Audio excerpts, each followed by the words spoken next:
Hey, very quick addendum to this whole episode. I actually realized I went on for a bit longer than I thought I would. So just in case you want to jump straight ahead to this manifesto, mission statement, and belief side of it, you can, if you don't want to hear about my updates, obviously I think they're worth sharing. Otherwise I wouldn't be publishing it. But you can jump straight to about minute 19, 20 or so if you want to jump straight to that. All right, thanks. Hello and welcome to another episode of the Ice Cream for Everyone podcast. This is Willem Vanderhorst, your host for the show. It's already been a couple, almost three, I was actually calculating, almost 3 months since my last episode. We are well into 2019, even though it feels like Christmas and New Year was just yesterday. I don't know about you guys, but, and you know, this is a regular kind of feeling. It's not rocket science or brand new, but things have just gone so fast. I cannot believe it. I thought I would have done a lot of the work I'm about to share with you way earlier in the year. But I got busy with a bunch of other things, and I don't know if it's because I want to do a lot of different things at the same time or what. And I mean, I don't mean to be complaining. I certainly am not in a position to do that, given the really, really cool trips I've been up to. So this is like me kickstarting 2019 for the podcast, even though it's March already. And I have been working on a number of things, writing. I've updated my website, and I wrote something between a manifesto and a mission statement for Ice Cream for Everyone. And I wrote a bunch of stuff I personally believe in. So I wanted to share all of that with you and do a general update. And all of that is really in service of detailing what this podcast is about, what I'm about, what I believe in. And who I am as a strategist and as a consultant, like what kind of services I want to provide. So I'm developing a lot of stuff. There's still a lot of work to do in that direction, but I've been meaning to do that for a while. And it's not changing anything that I've done in the past, but it's refining a lot of what I've shared before about what Ice Cream for Everyone is about. And like a whole brand new text that I'd never written before that I've been thinking about for several months. And I had recorded something a couple of months ago, but the recording didn't work properly, and it gave me actually more time to really ponder and work on it. And I may well amend it a little bit more, but there was a conversation I had with my friend Alfie last year, who was on one of the episodes about Evil Corp, who had asked me the year before that even, like what the podcast was about, and I had jotted some stuff down about creativity, but I'm since then I've spent some more time thinking about it, and I got to somewhere a little bit more refined, I feel. So this is going to be me talking about what's going on. I don't have a guest in this particular episode, but I'm going to be sharing a lot of this new thing I wrote about what Ice Cream for Everyone is about. But a bit of an update on just what I've been up to. I thought I'd share a little bit of that beforehand. And it was just like checking through the couple of episodes I posted at the end of last year. I don't think I'm repeating myself. I might repeat myself, but just what I've been up to in the past few months. So first, at the end of last year, I had a couple of freelance gigs. So I'm still freelancing, and I'm actively looking for work right now. I'm looking to be freelancing and or working with new clients. So developing strategy work, and I'll come back to that particular point after I've shared what this kind of mission statement or manifesto, I guess a manifesto. Even though I don't like the term manifesto, they tend to be bland. I hope I haven't done that. I might have a little bit, but it's been a really useful exercise for myself to look at what matters to me, what I believe in, what is this about. And at the end of last year in Chicago, I freelanced with an agency called the Escape Pod. So a creative advertising agency, a small independent agency here out of Chicago that are all about, their thing is all about bringing brand value to life in the most dramatic way possible. We dramatize what brands are about. I can't remember exactly how they formulate it, but they've done cool work in the past. I've worked on a pitch with them that I've really enjoyed. I'm not sure where it went since. It was a food brand, so I'm interested in doing more work in the food industry. So that was really great, like for an up and coming brand, and it was a lot of fun. I did some research online, and I was like given pretty much free leeway to work on a number of different projects, and gave in hand like what I believe the strategy should be about. Talked to people who came around for a focus group. I did some online research around different parts of the U.S. With a survey. So it's all done like kind of quick and, you know, as you do for a pitch work, but it was a lot of fun. It was a really great project. And then I got to work with FCB here in Chicago on Kimberly-Clark. Kimberly Clark on a US and global level, depending on the project I was working on. But I was working on an innovation project on cottonelle, so I got to know and learn way more about toilet paper than I ever thought I would ever, which is part of the thing I really enjoy as a strategist, and I enjoy plugging in and working with the different kinds of clients. The variety and learning about different industries is just fascinating. So that was fantastic. I really enjoyed it. And a small project I helped on Kleenex as well, working on a trends presentation. So that was great. And then published the last couple of episodes of the podcast, Christmas in France, which was amazing. I got to spend Christmas with the family and catch up with a lot of friends in Paris. And I got to go ski a few days in the French Alps in the Trois Vallées. I was in Les Menuires. Because I have these two, just invested in these 2-season ski passes. As you might have heard, or if you follow me on social media, you'll have seen a lot of photos of skiing. I spent a lot of energy and effort and money and time into skiing the past 3 years since I got back into it. I'm really, really loving it. And that pass included days in France, in Europe, in different resorts in Europe, including the Trois Vallées, that they tout as the largest skiable area in the world. And it's seven different resorts that are connected across, they call it 3 valleys, but it's really 4, I think. And 166 connected lifts. The area is just absolutely mind-boggling huge. It covers Courchevel, Méribel, and different villages, La Tania, Val Thorens, Les Menuires, and Aurel. It hadn't snowed in about 12 days, but still is just absolutely gorgeous. So quite thin snow cover, a lot of kind of pebbles and dirt, ice on my brand new skis that I wasn't too crazy about, but it was just beautiful. A brand new hostel, I was hoping. That's another thing I'll be sharing at some other point. I shared on Facebook, and a lot of people got back to me about this because I learned that from ex-colleagues from BBDO in Chicago, there was a rumor going around the office that I was just stupid wealthy and very rich. I mean, I think I'm rich, but I'm not financially rich. I do well. I do okay. And probably a lot better than most. I mean, compared to the general or minimum wage, let's say, right? But compared to the general population in marketing and advertising, or for my age, I don't think I'm doing particularly amazing. But I've chosen to live my life in this particular fashion. And one of them is the way I travel. So I have invested in those season passes. But I went to this particular ski resort because a brand new hostel opened up and there was 25 euros a night. And the lift pass was already paid for. And I made food while I was at the hostel and it cost me 25 euros a night. And the train down there from Paris was like a couple of $100 and 25 euros or something like that, or 24 for the transfer bus from the train station to the resort that dropped me off in front of the hostel. And then I didn't have anything to spend. I just, I had literally brought snacks with me to bring on the slopes. I think I had like a couple of coffees on the slopes here and there. I didn't do anything lavish. A couple of beers here and there. But yeah, anyway, I'll talk about that a lot longer. It's just a little bit of a tangent. I was not planning on talking about that right now. And I had planned just before leaving that while I didn't have any freelance work lined up, and as I said, I had these 2-season passes, so I was like, well, why don't I just go ski? It's winter.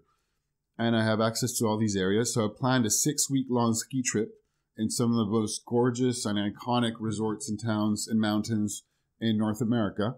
And planned it around where I was going to be staying with friends and where I could find budget accommodation. And it was just mind-blowing. I had such a blast. It was amazing. I spent a week in Whistler Blackcomb. I'd never been around there.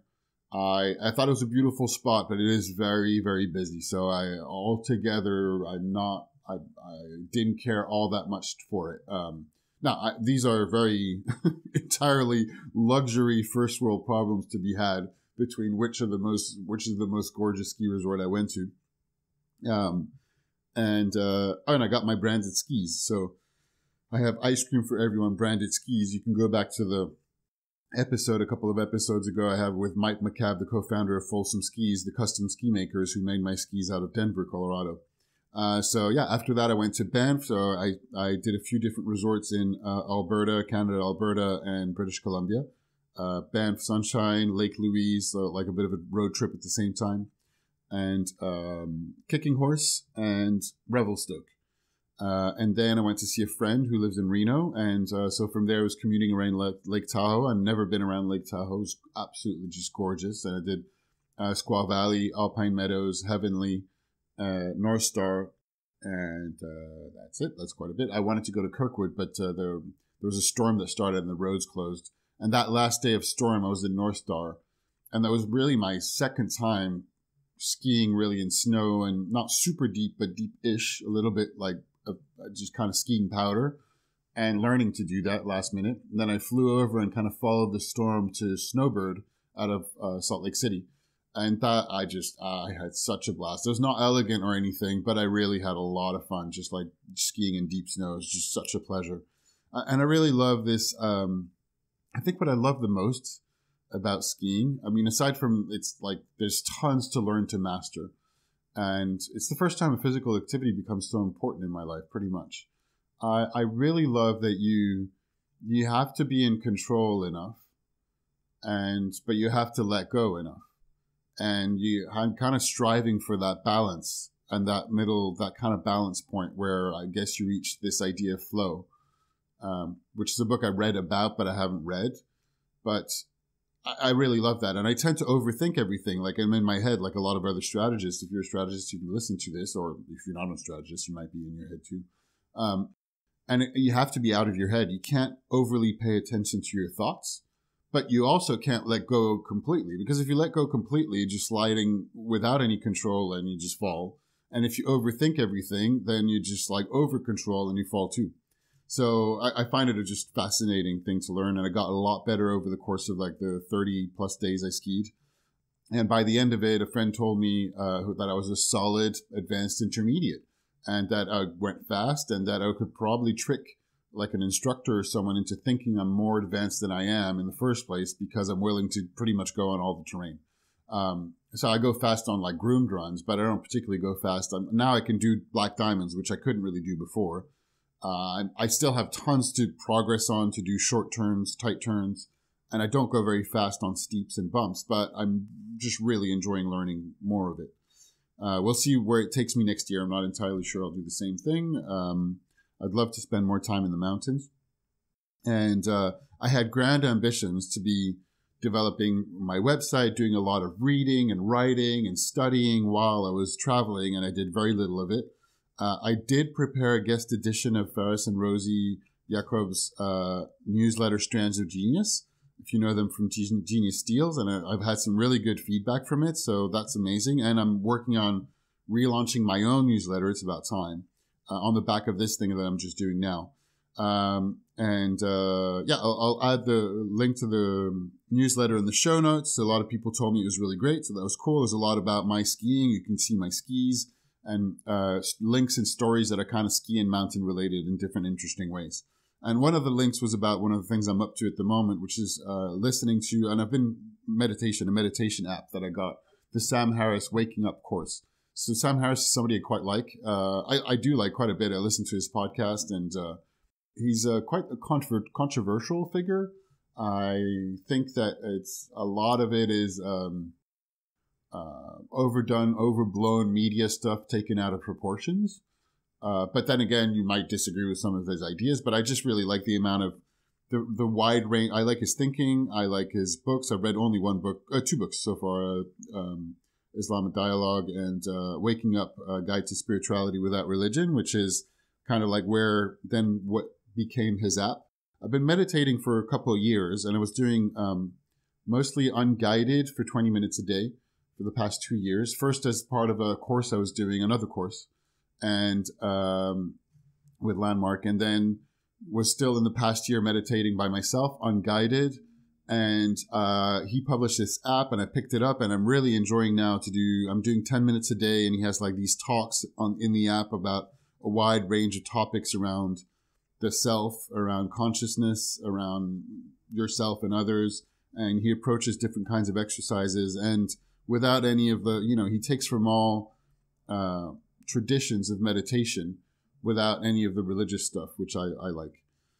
What else I've been reading and watching? I've been listening to quite a few episodes of Mark Pollard's podcast, finally downloaded and listened to them, and Adam Pierno's podcast. I've been on Adam's podcast, and Mark is fantastic. He's been sharing a lot in such a way there's almost getting a little bit like, oh my God, I should catch up. I'm so behind on my podcast. It's ridiculous. And updating my website, I was looking at all blog posts and posts when I was talking about different kinds of projects and from years ago, things that I just didn't do anything about. I'm like, oh my God, what am I doing? Why am I not progressing on these things? I mean, it's easy to go on a guilt trip. I didn't really go much in a guilt trip, which is one of the benefits of meditation, to be able to catch those thoughts as they come and I have so much more freedom in just like seeing those thoughts, letting them come and go. Same for the body sensations, the feelings, the emotions that come along with it.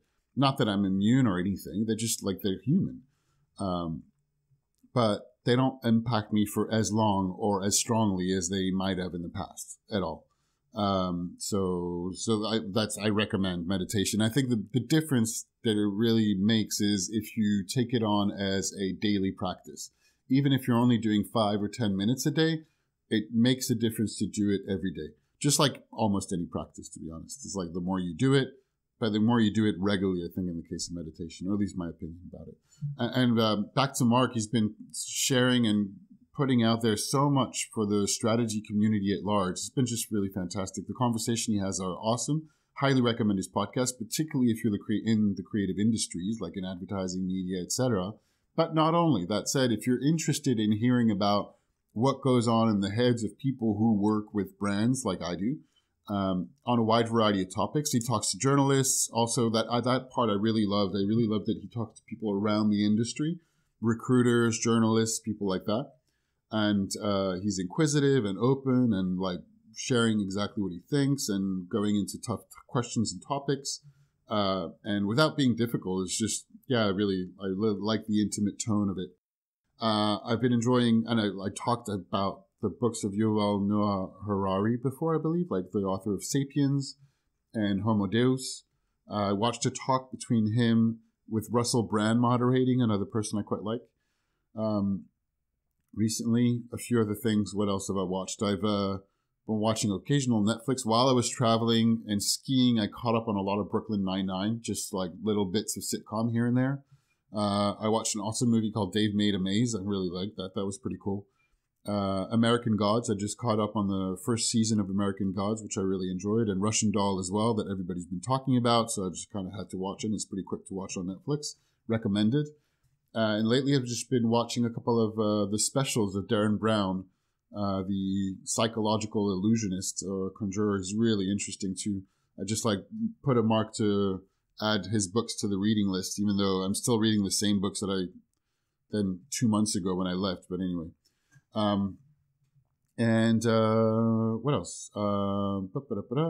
So I'm looking for work at the moment, as I mentioned, but I'll come back to that. So if you have any work or if you're looking for a freelancer, I'm happy to travel all around the country in the United States or elsewhere. So that's, I'm single. I can travel easily. I'm completely available. So if you need me on a pitch or you need me for a workshop or you don't know what you need me for, but you're like, I want to talk to this guy. See, I might need a strategist. I am absolutely open to talk, whether you're an agency looking for a freelancer or potential for clients, brands. I'd be more than happy to have a chat. And don't forget to post a review or a rating if you never have. It makes a hell of a difference. It helps other people find the show. You can also, and it really, really helps me, encourages me to know that you've appreciated. Every person that actually takes the time to send me a tweet or an email to say, hey, I've really enjoyed your show. It's a huge encouragement to do another episode and to put more effort into it. Even though I know I barely deserve it, I'm not putting a lot of episodes out, but I want to get back on track with it. And my email is Willem, Willem, at icecreamforeveryone.net. Icecreamforeveryone.net is the main website that I've just updated with a very simple and fairly sober WordPress theme. I've spent a lot of time looking between WordPress, Squarespace, and different solutions. I'm about to change a bit of the copy with this new manifesto, and I'm going to read it to you. So this is what Ice Cream for Everyone is about. Ice Cream for Everyone is a playful strategy consultancy. Ice cream is often associated with happy thoughts and memories, perhaps a childhood, simpler times. Ice cream is also surprisingly complex chemically, technically an emulsion, a combination of two or more liquids that don't normally mix together.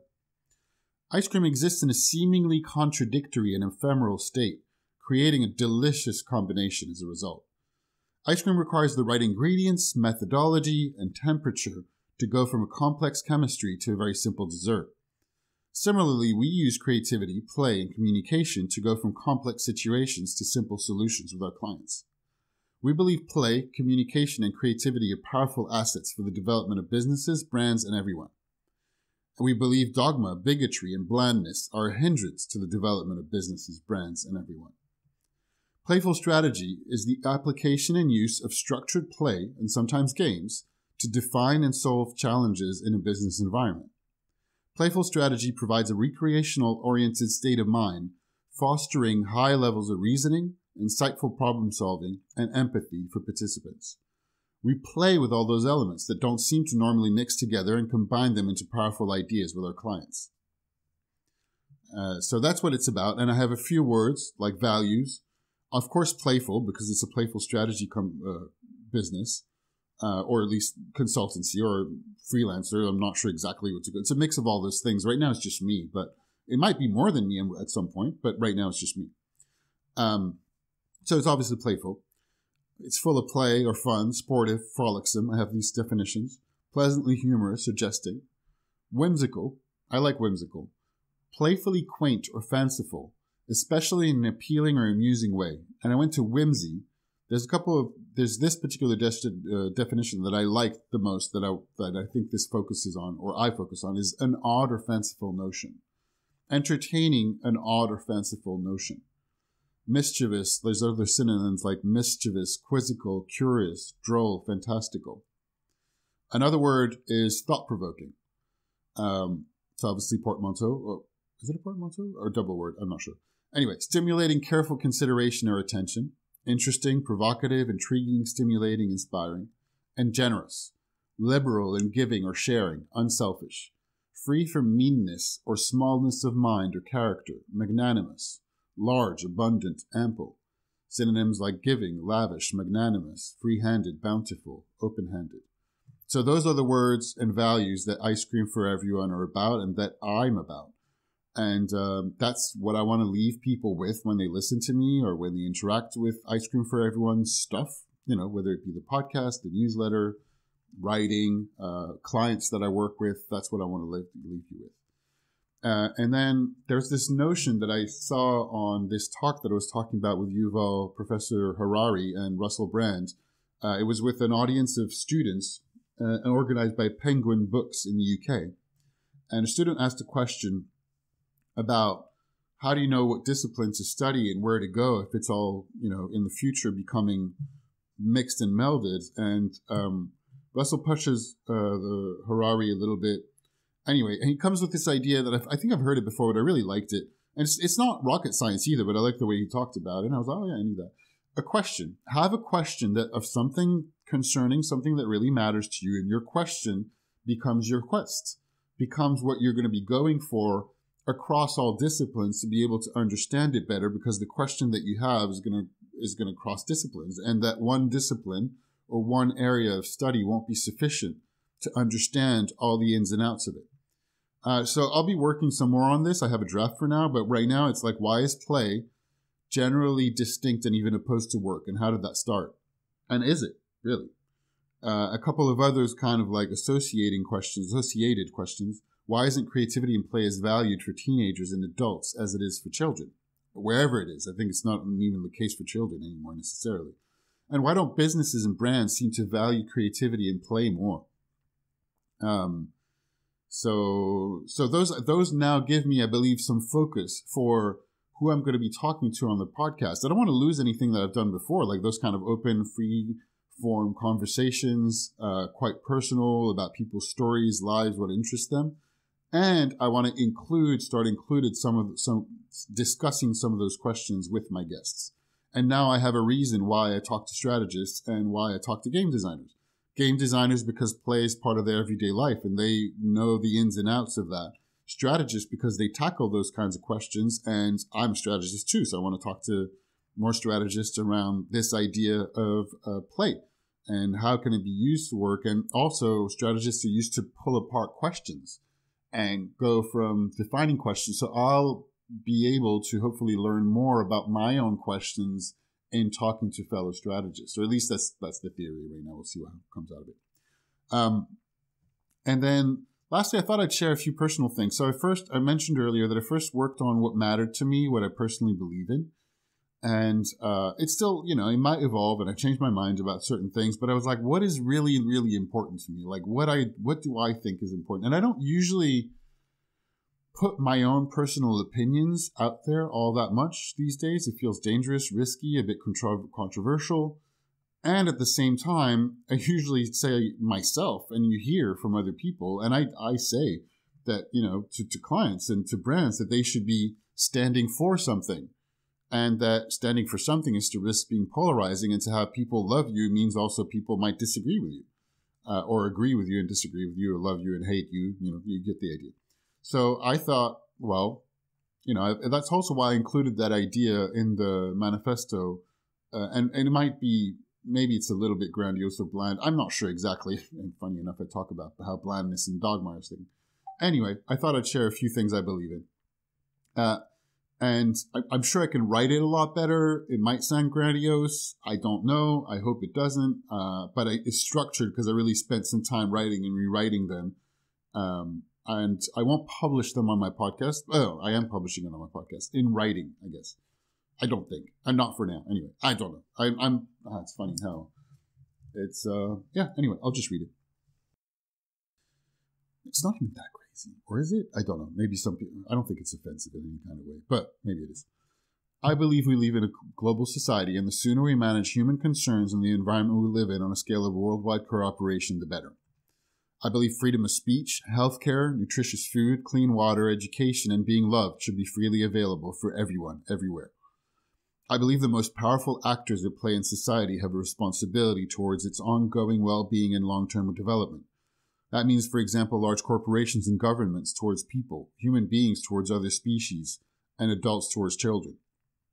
I believe we can foster ideas of different cultures, traditions, languages, and have global cooperation and open borders, or even no borders at all, at the same time.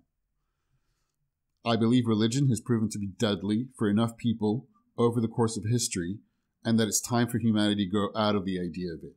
I think it's an idea of times past, of past times, really. It's just done. And, it might not come as a huge surprise that I'm an atheist. I believe humanity is to be loved and cherished in its many flavors, from whatever you might think is its most ugly to its most beautiful. Because you and I might have different views on what's ugly and horrible and what's beautiful, or what's a great idea or not a great idea. And on that, I think human issues can be resolved in communicating and listening. Ideas and opinions can and should be talked about, debated, argued openly, and at the same time that no idea or opinion justifies intentionally hurting, subjugating, maiming, or killing another human being. I believe science and technology are an integral and beneficial, particularly, part of human evolution.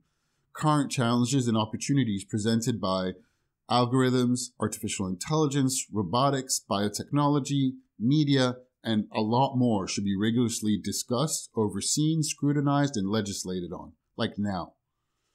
I believe in balance, and I like balance.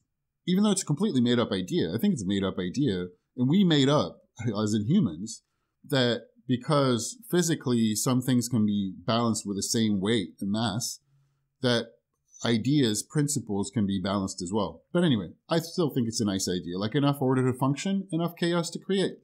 Enough seriousness to frown or be serious. I don't know how to say it otherwise. Enough humor to laugh. And this idea of play that I put also in the manifesto, that I think play is important, is for all ages and doesn't belong in opposition to work. The fact that it was created in opposition to work came at a certain point in time, and that's something that I'm interested in exploring a lot more. So anyway, here it gives you an idea of the few things I believe. That it's not all the things, but I think those are the ones that are important to me. I'm not necessarily spending all my time on all of them at all necessarily. But I am looking and curious and interested in dedicating a lot more of my time to maybe one, and I'm not sure which one. Professor Harari in that same talk talks about how humans can achieve a lot more in cooperation with others, And while I'm interested in being a solo freelancer, I do think it's valuable to join or create organizations to work in group to be able to have a lot more impact on what it is that you're into. So I'm still working and developing that exactly what it is going to be.